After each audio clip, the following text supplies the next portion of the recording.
Uno se cree que los mató el tiempo y la ausencia,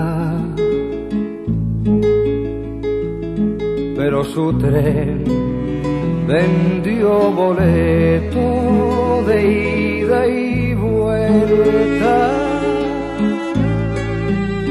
Son aquellas pequeñas cosas que nos dejó tiempo de rosas en un rincón, en un papel o en un cajón.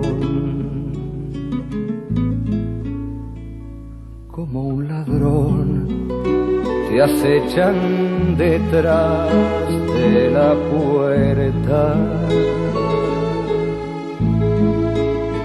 te tienen tan a su merced como hojas muertas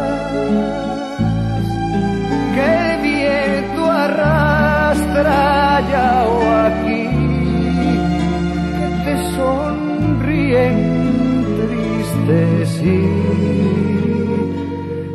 nos hacen que lloremos cuando nadie nos ve.